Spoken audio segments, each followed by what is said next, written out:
माझे नाव रोहिणी डोंगरे, मी केस तालुक्यातून आहे. आम्ही इथं मॉडेल तयार केलं आहे.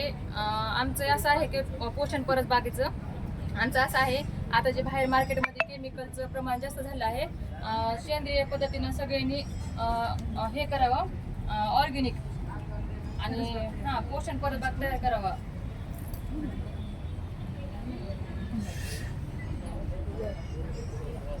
सदरील परसबागेमध्ये आपण फळभाज्या, त्याच्यानंतर वनस्पती, वेगळ्या औषधी वनस्पती, त्याच्यानंतर पालेभाज्या आणि वेलवर्गीय याची सुद्धा मांडणी केलेली असते.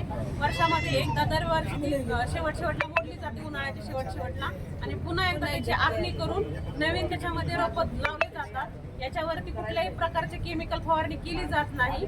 दशपर्णीआर, निंबोळीआर आणि ताकाची फवारणी याच्यामध्ये केली जाते टप्प्याटप्प्याने. याच्यामधून गरोदर मातेला पण अजीवनसत्वाची